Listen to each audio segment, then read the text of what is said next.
Bom, boa noite. Vamos tentar, né? Boa noite, internautas. Boa noite, pessoal.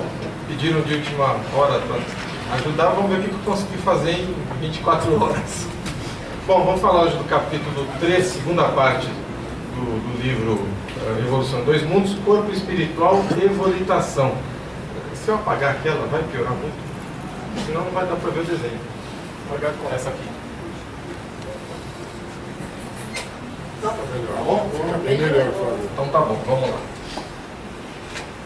Bom, isso aqui eu tirei da apresentação, né, do livro Evolução em Dois Mundos, que o Emmanuel diz o quê? Escrevendo acerca do corpo espiritual, que Allan Kardec denominou perispírito, olha lá, aqui estamos voando, não se propõe André Luiz traçar esse ou aquele estudo mais profundo, fazendo a discriminação dos princípios que o estruturam, com o fim de equacionar debatidos problemas da filosofia e da religião. Emmanuel, Anotações, Evolução em Dois Mundos. O apóstolo Paulo, no versículo 44 do capítulo 15 de sua primeira epístola aos Coríntios, asseverou, isso, palavras de Emmanuel também: semeia-se corpo animal, ressuscitará corpo espiritual. Vamos entender o semeia-se aí, né? Enterra. Se há corpo animal, há também corpo espiritual.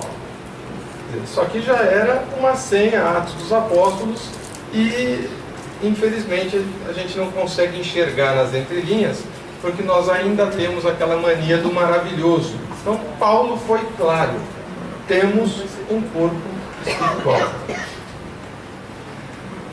É preciso considerar, antes de tudo, que ele não é reflexo do corpo físico, porque na realidade é o corpo físico que o reflete, tanto quanto ele próprio, o corpo espiritual, retrata em si o corpo mental que lhe preside a formação. Então, o espírito manda, o corpo começa a ser formado, o espírito forma o corpo. E aqui nós temos a transfiguração, né? Elias, Moisés e Jesus no Monte Tabor. Vejam, este aí é o corpo espiritual, né? Num desenho bem grosseiro, mas a gente pode ter uma ideia. Esse capítulo ele é interessante porque são perguntas e respostas, como se fosse o livro dos Espíritos. Então, perguntam: podemos receber alguma informação sobre a volitação do corpo espiritual? Vocês lembram aqui? Né? Vou passar mais para frente aqui, ó. Tá vendo? Fiozinho. Este aqui está encarnado, mas está ali volitando. Na metamorfose dos insetos, a histólise, morte, alcança notadamente os músculos e a máquina digestiva, atingindo apenas levemente o sistema nervoso e o sistema circulatório. Então veja, o corpo ele vai indo, né? Metamorfose dos insetos. Imaginar o exemplo que a Fernanda nos deu, né? A borboleta no casulo. Quer dizer, o corpo mental da borboleta permanece, né? Da lagarta permanece. O corpo físico ele começa a se transformar. Efetuado o processo histolítico, segundo referências alinhadas em outra parte do nosso estudo, os órgãos diferenciados voltam à posição embrionária que lhes era característica, e só então as células entram em segmentação, começam a se preparar de novo, né? Segmentam, um seguido do outro, formando na histogênese, vida, os órgãos definitivos do inseto adulto, armado de recursos para livrar na atmosfera. Ou seja, morreu, né, modificou-se e depois ressurge de forma diferente. E aqui nós temos o nosso volitante, é o encarnado, ó, o fiozinho aqui, que resolveu voar durante o sono. Está procurando trabalho aqui, eu acho, né? Espero que sim. Assim também, após a transfiguração ocorrida na morte, a individualidade ressurge com naturais alterações na massa muscular e no sistema digestivo. Transfiguração ocorrida na morte. A doutora Marlene já nos explicou isso aqui, né? Vai modificar o sistema digestivo quando nós alcançamos novamente o plano espiritual. mas sem maiores inovações na constituição geral, munindo-se de aquisições diferentes para o novo campo de equilíbrio a que se transfere, com possibilidades de condução e movimento efetivamente não sonhados, já que o pensamento contínuo e a atração nessas circunstâncias não mais encontram certas resistências peculiares ao envoltório físico. Em suma, passando a corpo espiritual propriamente dito, né? Ou aqui mesmo, na nossa volitação noturna, é possível, então, nós rompermos algumas barreiras. Os psicólogos e psiquiatras dizem, às vezes, que a gente tem aquela sensação de estar voando no sonho, né? Ah, que isso é uma liberação. Será só isso? Mas quantos de nós já não voamos no sonho? Muitos ainda podemos falar assim, opa, eu estou sonhando, eu posso voar, né? A gente está fugindo de alguma coisa, a perna está dura, aí daqui a pouco, mas eu posso voar, aí se manda, não é isso? É isso aqui. Nada mais é do que isso. Aqui já são, aqui não ficou legal, mas aqui já são 2 desencarnados volitando. Ao homem comum, na encarnação, não é fácil, todavia, a articulação de uma ideia segura com respeito às condições do seu próprio corpo espiritual, além como, porque a mente no plano físico está inteiramente condicionada ao trabalho específico que lhe compete realizar, inelutavelmente circunscrita aos problemas de estrutura, e por isso mesmo incapacitada de identificar o reino inteligente de raios e ondas, fluidos e energias turbilhonantes em que vive. Estando encarnados, a gente não faz ideia do que é possível fazer. Essa é a questão. Ah, eu posso, puxa, então quer dizer que eu vou voltar, ah, que bom. Mas não é só isso. Tem uma série de outras coisas que a gente pode fazer. Só que nós estamos o quê? Circunscritos à matéria. Problemas de estrutura. Por isso, aquela história, eu acordei cansado, eu devo ter trabalhado horrores. Pelo contrário, ficou do lado do corpo impedindo que o corpo descansasse. E um aeróbus, esse sai melhor. Isso aqui o que é? Nosso Lar, capítulo 50, cidadãos de nosso lar, faltou um S ali. Isso o André Luiz falando.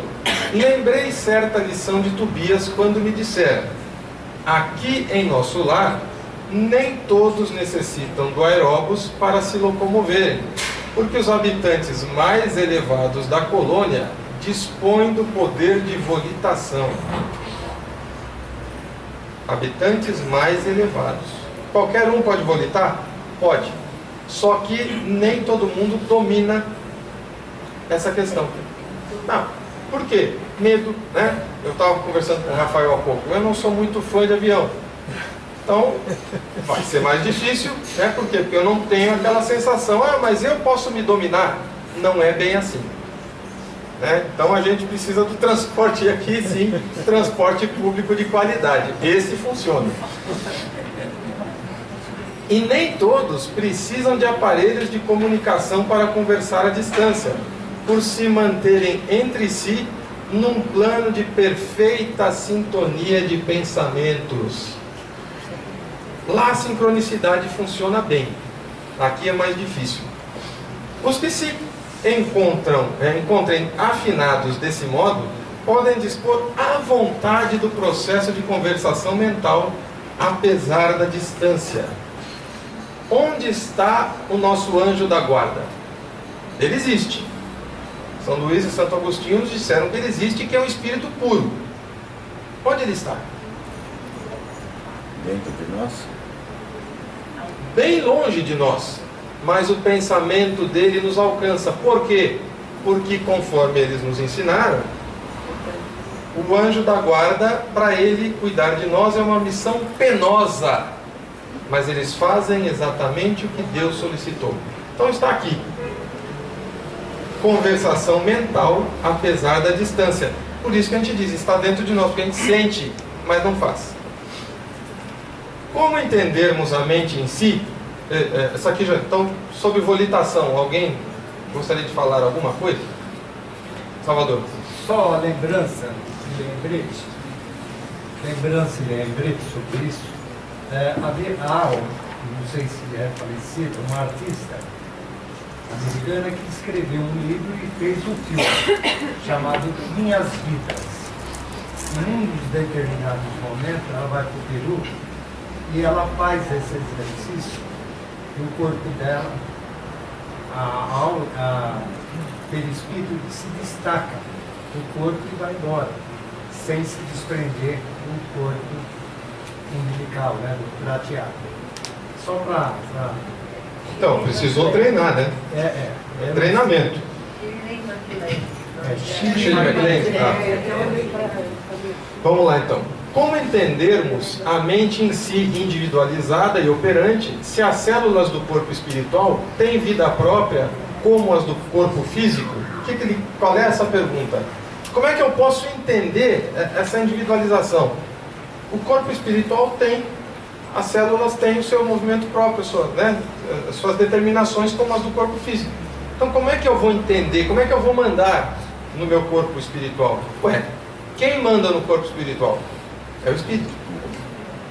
Quem formou? É o Espírito. É o princípio inteligente, aquilo que o professor Normando nos dizia sempre. Não adianta eu querer usar uma célula-tronco para uma coisa se ela é outra coisa. Sem o princípio inteligente, ela não vai ser aquilo que ela deveria ser. É o princípio inteligente. Então, é assim. O problema é de simples orientação. Qual acontece numa fábrica de largas proporções em que a gerência unificada em seus programas de ação supervisiona e comanda centenas de máquinas com diversos implementos cada uma, convergindo todas as peças do serviço para fins determinados. É o princípio inteligente. Então ele domina todos. Nós não somos uma casca, uma cebola, conforme a doutora nos ensinou. Então, o espírito domina todas essas partes da cebola. Tudo. As camadinhas são todas dominadas pelo espírito. Então não tem como escapar disso. Mas como é que eu faço? O espírito está determinando. É isso que a gente precisa lembrar sempre. Certas coisas a gente deixa de fazer ou faz achando que está sendo orientado. Não. Eu ainda comando. Em determinados casos, claro, né, precisamos de um pouco mais de auxílio, né, terceiros auxiliando. Agora, 90% dos casos, nós comandamos as ações. E aí, nós pedimos socorro ao Kardec. Capítulo 14, a Gênese, item 7, formação e propriedades do perispírito. O perispírito, ou corpo fluídico dos espíritos, é um dos mais importantes produtos do fluido cósmico. É uma condensação desse fluido em torno de um foco de inteligência ou alma. Aí, princípio inteligente. Já vimos que também o corpo carnal tem seu princípio de origem nesse mesmo fluido, condensado e transformado em matéria tangível. No perispírito, a transformação molecular se opera diferentemente, porquanto o fluido conserva a sua imponderabilidade e suas qualidades etéreas. O corpo perispirítico e o corpo carnal têm, pois, origem no mesmo elemento primitivo. Ambos são matéria, ainda que em dois estados diferentes. E essa questão da matéria do perispírito, ela é interessantíssima e importantíssima. Por quê? Porque depende de cada planeta que estejamos, é a densidade desse perispírito. Do meio onde se encontra é que o espírito extrai o seu perispírito. Isto é, esse envoltório ele forma dos fluidos ambientes. Resulta daí que os elementos constitutivos do perispírito naturalmente variam conforme os mundos. E logo em seguida ele vai falar de Júpiter. Então meu perispírito em Júpiter é diferente do meu perispírito na Terra. Tudo vai depender de onde nós estejamos. Quais os mecanismos das alterações de cor, densidade, forma, locomoção e ubiquidade do corpo espiritual? Aqui aqui já começa a complicar. A pergunta está criteriosamente formulada. No entanto, para a ela responder com segurança, precisamos dispor na Terra de mais avançadas noções acerca da mecânica do pensamento.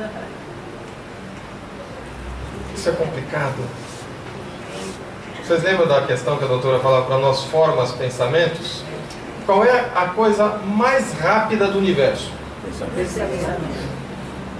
Ninguém vai falar a luz, não? Vocês roubaram a minha resposta.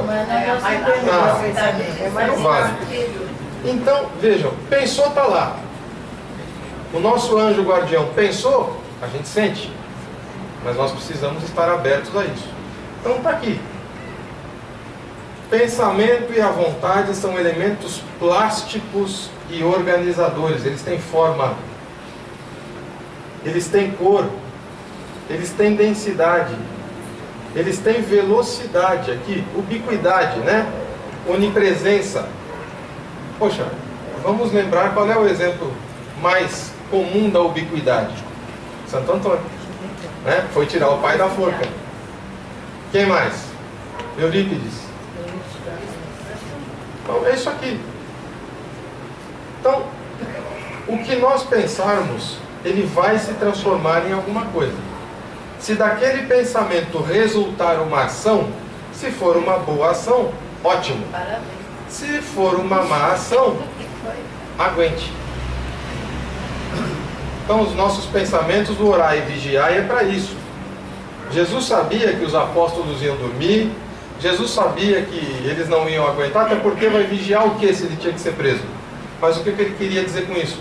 Vigiem os pensamentos de vocês, para que vocês não sejam pegos de surpresa por situações desagradáveis. Porque quando eu pensar, eu formo. Se eu agir, acabou. Né? No direito nós temos a questão do iter criminis. É todo o caminho que se faz até a consecução do ato. Então eu pensei, vou furtar o Hugo. Aí eu começo, bom, quando ele olhar para trás, eu ponho a mão no bolso dele, pego e fumo.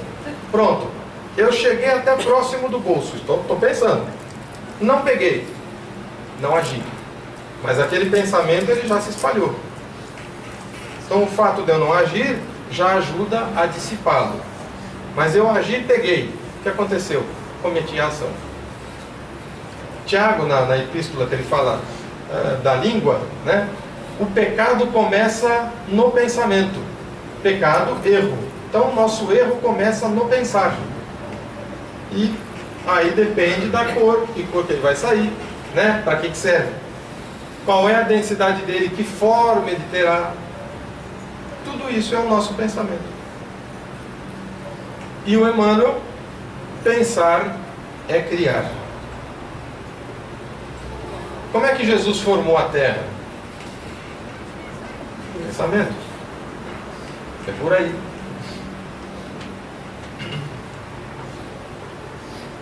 Em que condições o corpo espiritual de um desencarnado sofrerá compressões, escoriações ou ferimentos? Tem isso? Tem isso? Nós não estamos encarnados? Como é que vai sofrer escoriações, compressões, ferimentos? Como? Está desencarnado. Lembrança? Não. É possível? Como? Não adianta ver a resposta, porque não, a resposta não está aí. E aí? É possível? Sim, as cores, os pensamentos, você agregando aqueles espíritos. Eu pensei, você deu a resposta no outro slide. Não, peraí. O tipo dos pensamentos que a gente vai ter das atitudes, com aquelas cores, com aquela consistência, etc., vai criando nós vamos passando isso para a nossa atmosfera, para o nosso perispírito, para o nosso corpo. E aí, né, a soma delas vai nos dando uma aparência mais luminosa ou mais escura. Também, libertação. Sim. O que os juízes falaram para aquela senhora que havia cometido um 5 homicídios, né? Você matou a família. Agiste como loba, loba serás. Licantropia, o que aconteceu? Ela transformou-se numa loba. Por que ela conseguiu se transformar numa loba? Numa simples ordem: pensamento, consciência e bioplastia. aí. Sofreu compressão, escoriação, sofrimento. Então é possível, é o pensamento. Pensar é criar. Pensamento e a vontade são elementos plásticos e organizadores. Dentro do conceito de relatividade, isso se verifica nas mesmas condições em que o corpo físico é injuriado dessa ou daquela forma na Terra. Então são os nossos ferimentos normais também, né? Perda de membros, um corte, alguma coisa assim. Vocês lembram do Missionários da Luz, que o André Luiz curou um espírito que estava cego, né? Passou a enxergar. Por quê? Porque trouxe a cegueira da Terra. Então ali ele está com um problema. Então é possível.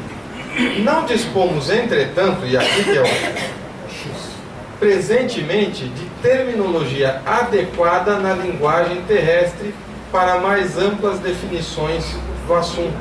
Por quê? Porque faltam elementos, a gente não tem ainda a condição de compreender esse tipo de coisa. Poxa, mas é espírito, como é que, né? É o pensamento. E aqui sempre é isso. Livro Os Mensageiros, André Luiz. Mas, e as armas? Perguntei. Acaso são utilizadas? O que acontece? Eles vão naquele posto que é próximo já da zona terrestre e ele é cercado por paliçadas, né? Tem ali flechas e tudo mais, parecendo um castelo medieval cheio de defesas. Como não? Disse Alfredo pressuroso. Não temos balas de aço, mas temos projéteis elétricos. Então, naturalmente, a ninguém atacaremos. Nossa tarefa é de socorro e não de extermínio. No entanto, aduzi sob forte impressão qual o efeito desses projéteis. O cidadão está morto, né? É espírito. Como é que faz? Para que serve um castelo cheio de defesa? Assustam terrivelmente. Assustam, perdão. Aqui também é assustar, né? Bem, obrigado. Assustam terrivelmente, respondeu ele, sorrindo. Alguém me assusta, eu dou risada. E, sobretudo, demonstram as possibilidades de uma defesa que ultrapassa a ofensiva. Mas apenas assustam? Quer dizer, a defesa, o que ele faz? Eu tenho mais poder que vocês. Vocês vão querer atacar esta fortificação? Né? E, naturalmente, nós aqui encarnados sabemos que a defesa de fortificação é muito mais fácil do que atacar a fortificação. Mas apenas assustam, tornei a interrogar. Alfredo sorriu mais significativamente e acrescentou: vocês acham apenas assustam? São espíritos. Poderiam causar a impressão de morte. Mas como é que é isso? Eu já não sei que eu estou desencarnado? Exatamente, nem sempre. Que diz? Exclamei com insofreável espanto.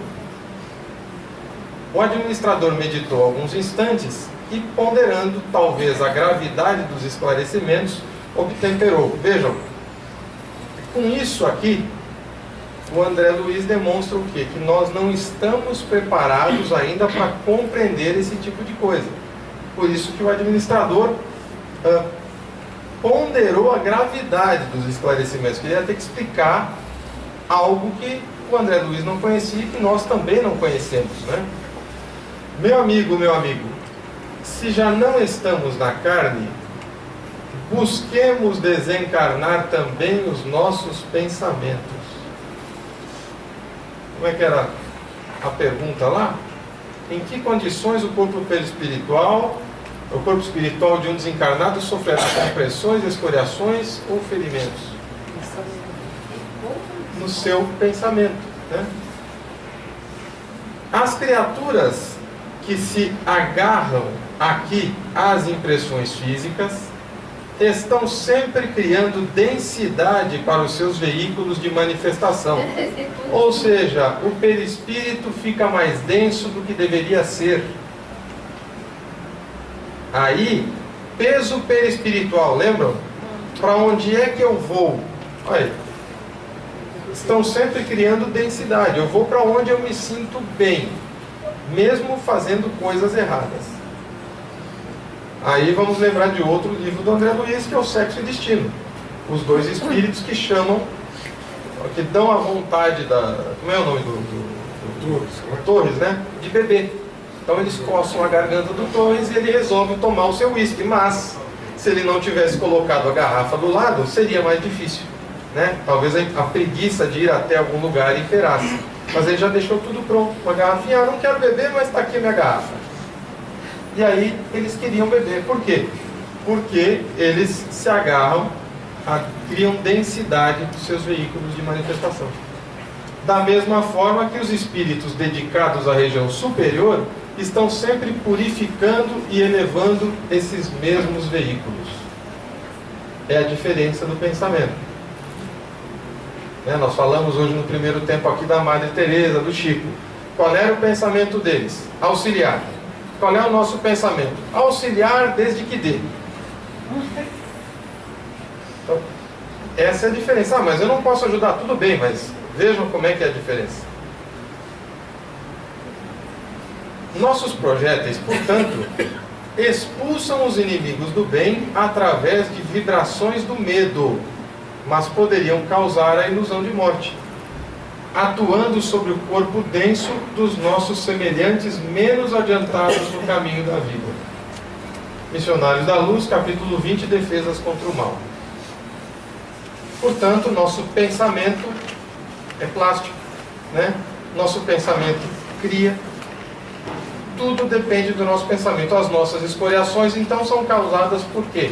Pelo nosso pensamento. Nós mesmos causamos as escoriações nos nossos perispíritos. Uma coisa é desencarnar com um problema físico que vai ter que resolver, tem que modificar o pensamento. Modificando o pensamento, resolve o problema. Nas salas de esclarecimento, de desenvolvimento mediúnico, nós temos esses exemplos. Qual é a ordem de formação dos centros vitais pelo princípio inteligente no seu corpo espiritual? Então, estamos formando o nosso perispírito, nosso corpo espiritual. Qual é a ordem que nós vamos escolher para os centros vitais? Quem vem primeiro? Qual é a segmentação? Sabemos qual é a formação, que a formação dos centros vitais começou com as primeiras manifestações da plasmocinese nas células, sob a orientação das inteligências superiores. Contudo, não dispomos ainda de particularidades técnicas para penetrar nesse domínio da ciência ontogenética. Então, na criação, ainda não sabemos, São mistérios que nós vamos descobrir mais tarde, quando nos elevarmos um pouquinho mais, quando o nosso pensamento servir para auxiliar, servir para se depurar, e não para tentar levar vantagem.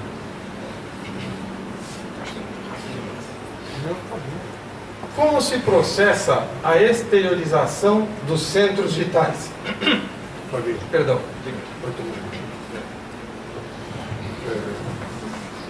No slide anterior, é interessante da gente ver, tem uma...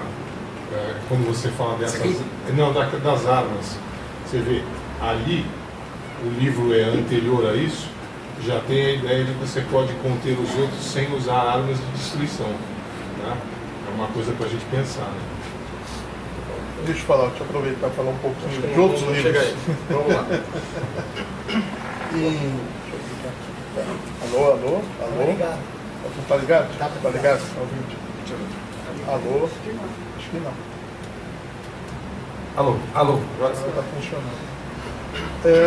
Em outros livros, a gente ouvindo algumas manifestações de espíritos, eles nos dizem não só desses projéteis eletromagnéticos, como também bastões eletromagnéticos, que são usados para a contenção desses espíritos mais desordeiros. E eles contam que essa sensação de morte corresponde com uma sensação que o animal aqui no planeta Terra ele tem quando ele é anestesiado por um médico veterinário. Como ele não tem o lobo frontal no cérebro, ele não tem o futuro, ele não tem o depois, ele vive só no presente.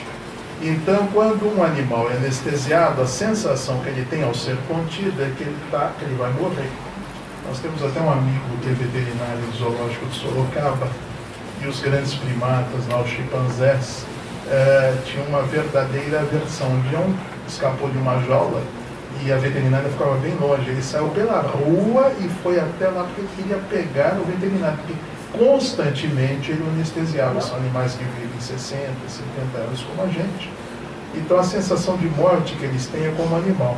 Agora, os espíritos nos relatam em outros livros que a sensação de morte é um desmemoriamento que você tem no momento que você é atingido por um projeto desse, um bastão eletromagnético, que você ficaria até anos sem recobrar a sua consciência. Então, realmente, é uma coisa, e ela é intimidatória, ela constrange e causa medo nos espíritos, né? Ou seja, é o pensamento deles arraigado a esse tipo de coisa. Então, pensamento é tudo. Por favor, e isso? Não. Isso é um processo educativo? Sim, sim. É sempre um processo educativo. Sempre um processo educativo. Então vamos lá. Como se processa a exteriorização dos centros vitais? Associando conhecimento magnético e sublimação espiritual, e é aqui a questão, os cientistas humanos chegarão por si próprios à realização referida, como já atingiram noções preciosas quanto à regressão da memória e exteriorização da sensibilidade. E aí nós pegamos o Evangelho, né? Sede perfeitos como o Pai é perfeito. O que isto tem a ver com a exteriorização dos centros vitais? Amai os vossos inimigos, fazei o bem aos que vos odeiam e orai pelos que vos perseguem e caluniam. Porque se somente amardes os que vos amam, que recompensa tereis disso? Não fazem assim também os publicanos? Se unicamente saudardes os vossos irmãos, que fazeis com isso mais do que os outros? Não fazem o mesmo os pagãos? Sede, pois, vós outros perfeitos, como perfeito é o vosso Pai Celestial. Mateus 5, 44 e 46 a 48. E aí, onde, né? Capítulo 17 do Evangelho segundo o Espiritismo, sede perfeitos. Os bons espíritas, olha que interessante, somos nós, né? Não. Há homens de notória capacidade que não a compreendem, ao passo que inteligências vulgares, moços mesmo, apenas saídos da adolescência, lhe apreendem com admirável precisão os mais delicados matizes, a exteriorização da sensibilidade. Então, já estamos exteriorizando os nossos centros de força. Provém isso de que a parte, por assim dizer, material da ciência somente requer olhos que observam, enquanto a parte essencial exige um certo grau de sensibilidade, a que se pode chamar maturidade do senso moral. Como a Darcy nos disse hoje no primeiro tempo, nós precisamos ter a moral divina em nós. Maturidade que independe da idade e do grau de instrução. Até porque os espíritos, né, nós não sabemos que idade temos. Porque é peculiar ao desenvolvimento em sentido especial do espírito encarnado. Então a exteriorização dos centros vitais depende disto aqui. Amar ao próximo, fazer o bem, modificação do pensamento. Alguns ainda muito tenazes são os laços da matéria para permitirem que o espírito se desprenda das coisas da terra. Eis aí a nossa diferença para esses espíritos mais elevados que vieram aqui para a terra nos ensinar. Buda, Chico, Gandhi, Madre Teresa, Irmã Dulce, né? Todos esses aí. Por quê? Porque eles já se desprenderam. Pouco importa.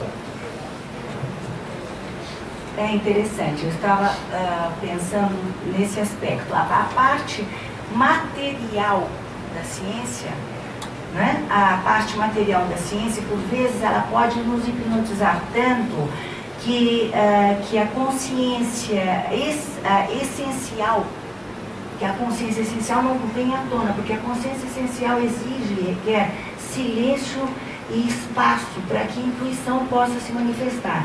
Então, na consciência essencial, ela é superior à consciência material, à consciência da ciência material. Então, precisa tomar cuidado, porque, por vezes, quando nós estudamos, para melhorar a compreensão, como a doutora Marlene Nobre tanto falou que era importante o estudo, nós precisamos tomar cuidado para que esse estudo não nos hipnotize, de tal forma que a consciência essencial não bloqueie a consciência essencial. Precisa de silêncio e a presença da intuição. É aquele negócio. É desenvolver a asa do conhecimento e desenvolver a asa do amor, do sentimento. Deixa eu só terminar essa parte aqui, então. A névoa que os envolve tira-lhes a visão do infinito, de onde resulta não romperem facilmente com os seus pendores, nem com os seus hábitos, não percebendo haja qualquer coisa melhor do que aquilo de que são dotados. Nós ainda somos assim. A gente tenta se desprender em algumas situações, tenta fazer a caridade na medida do possível, mas nós ainda somos um pouco arraigados a isso aqui. A gente ainda pensa muitas vezes, antes de se colocar à disposição de um trabalho voluntário, de um atendimento gratuito, por exemplo, né, nas nossas profissões liberais. Então, tudo isso, né, enquanto governantes, a gente pensa em planos mirabolantes, projetos, programas, mas não pergunta ali naquele meio qual é a necessidade premente daquelas pessoas. Então, tudo isso por quê? Porque nós ainda estamos presos aos nossos pendores. Ah, isso aqui vai dar certo? Não. Eu preciso me sensibilizar com a situação para poder pensar alguma coisa. Essa passagem é até interessante, o Maida lembrou recentemente aqui. Eu me lembrei muito do irmão Jacó, ele contando a transição conduzida por Dr. Bezerra, né? Do peso do perispírito, do peso sideral, né? E também da influência do pensamento quando eles chegam naquela ponte em que ele fala, olha, não lembre mais nada do planeta Terra, nada que seja material, que senão vocês despencam. E há uma torcida enorme ali embaixo, ali, né? Apupando para que você realmente caia, tentando avivar suas lembranças, essas coisas todas. Agora, isso está no livro Voltei, né? Do irmão Jacó. Agora, os clarividentes, eles veem que o homem que é muito ligado à questão material aqui na Terra, ele tem alguns chakras mais comprometidos, eles ficam maiores, como por exemplo o chakra sexual. É muito comum o chakra cardíaco principal e o chakra do tipo, que é um chakra secundário, que fica um pouquinho acima, eles serem meio que comprimidos, menores, infantilizados. É interessante a descrição que se dá com relação a isso. Tem um livro chamado O Milagre do Nascimento, de Geoffrey Hodgson. na qual é um clarividente do século XIX, teósofo, no qual ele faz uma descrição, já a partir do 4º mês do feto, e hoje nós temos aqui, dentro da Associação Médica Espírita, o Dr. Rômulo, da Unicamp, que estuda embriologia e fetologia da alma, que é um livro, inclusive, espetacular, fez um trabalho agora no último Medinesp que teve. E o Geoffrey, ele conta como são formados no feto, já a partir dos 4 meses de idade, mês a mês, não só os chakras, como também, isso através da clarividência, também os nadis, os meridianos, como é que vão sendo formados. É espetacular, é um livrinho fininho, vale a pena ser lido. Então, como é o nome? É O Milagre do Nascimento, de Geoffrey Hodgson. Vamos lá. Qual a importância da relação existente entre o baço e o centro esplênico, se o baço pode ser extirpado sem maiores prejuízos à continuação da existência do encarnado? Compreendamos que a extirpação do baço em sua expressão física no corpo carnal não significa anulação desse órgão no corpo espiritual, e que, interligado a outras fontes de formação sanguínea no sistema hematopoético, prossegue funcionando, embora imperfeitamente, no campo somático, atento às articulações do binário mente-corpo. Então, perdemos aqui, mas o que existe no perispírito, que algumas coisas nós perdemos quando desencarnamos, né? Aquilo que permanece existindo no perispírito está lá. Nós perdemos aqui, só que precisamos aprender a reutilizar, fazê-lo funcionar novamente. É tudo diferente, mas ele está lá, nós não o perdemos. Como compreendermos a situação dos centros vitais no caso dos ovoides? Vocês lembram dos ovoides, né? Espíritos que vão se desgastando o perispírito em vinganças, em situações difíceis, até ficarem uma bolinha. Entendereis facilmente a posição dos centros vitais do corpo espiritual, restrito na ovoidização, apesar de não terdes elementos terminológicos que a exprimam. Nós vamos compreender sem saber falar o que é. Será? Pensando na semente minúscula que encerra dentro dela os princípios organogênicos da árvore em que se converterá no futuro. Reduziu-se a nada, certo? O perispírito está reduzido a nada, praticamente. Mas dentro daquele ovoide tem tudo. Ele só vai precisar desenvolver. E como ele vai desenvolver? A duras penas, porque da mesma forma que ele desgastou, ele vai ter que reconstruir. E reconstruir dói. Dói por quê? Porque nós vamos voltar com defeitos físicos, nós vamos voltar com algumas anomalias difíceis. Então, por quê? Porque nós desgastamos o nosso corpo espiritual. Então, por isso que a gente tem que tomar muito cuidado. Com o quê? Com o pensamento. Porque foi o meu pensamento de vingança que me transformou num ovoide. É o meu pensamento que me joga para todo lugar. E aí, o que eu faço? Ah, mas eu estou sendo influenciado. É o obsessor. É sim, é o obsessor. Flávio, eu, né? Hugo, Rafael, Yara, lógico, não podia faltar. A doutora faz a distinção clara no livro dela sobre isso. O Hugo está lembrando que a doutora, da Obsessão e Suas Máscaras, ela faz a distinção clara. Ou seja, ninguém tem nada com isso, somos nós. Nós dominamos os nossos pensamentos, nós dominamos o nosso corpo. Vamos esquecer aquelas obsessões gravíssimas. Vamos esquecer. O próprio Kardec nos diz, repito, 90% dos nossos problemas espirituais nós resolvemos sem auxílio de terceiros. Ou seja, 10% são graves. O resto, nós. E aí, quando a gente se transformar nisso aqui, ninguém tem nada com isso. Sou eu. Por quê? Porque um dia a gente chega aqui. Por enquanto nós estamos aqui. Não dá para ver direitinho aí de trás? Jesus está salvando um cidadão que está se afogando aqui. Deve ser o Pedro que tentou andar na água. E aqui Jesus pensando o nosso planetinha. E será que foi fácil pensar nesse planetinha? Vocês lembram que na semana passada, né, ou retrasada, eu falei o quê? Que foi tão sutil a criação da Terra que Jesus pensou inclusive em como formar os continentes, como ser a cordilheira para que um não atrapalhe o outro, para que haja o comércio, para que haja a evolução, para que as pessoas troquem ideias e se conheçam. Ásia e Europa, a Eurásia, a cordilheira é horizontal, na América é vertical. Os climas são diferentes, na Eurásia não é.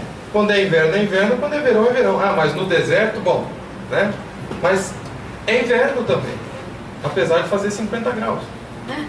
Mas é inverno. Quer dizer, até nisso, nessa coisinha, essa filigrana, Jesus pensou. Será que é muito fácil fazer isso aqui? Agora, para isso aqui, ele precisou aprender tudo aquilo que o André Luiz falou para nós. Era uma placa só, né? Depois soltou, não precisa. Era uma placa só, depois elas foram se afastando, tanto mas que se encaixam. Isso precisou pensar, né? Elas se encaixam perfeitamente A hoje. Pangeia foi pensada, não foi aleatório. Então vocês vejam aí, que o professor Paulo sempre nos lembra. Tudo é programado. Até Jesus programou a Terra e por isso que ele sabe tudo de nós. Por isso que, por enquanto, nós estamos nessa posição aqui. E olha ele aqui. Ele não quer saber o que nós fizemos. Ele nos salva. Por quê? Porque mais tarde nós teremos as nossas formas de ressarcimento à justiça divina. Então, a função de Jesus, lembra que ele nos disse: eu não vim aqui para vos julgar. Eu vim ensinar. Ele ensinou. O julgamento é nosso. Perguntas? Se ninguém perguntar, porque todo mundo ou entendeu tudo ou não entendeu nada.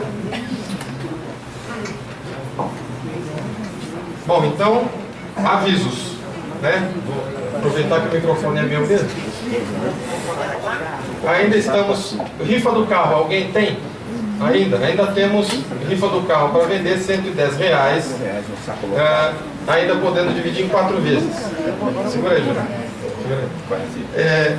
Estamos ainda na campanha do leite. Saquinhos de 200 ou 400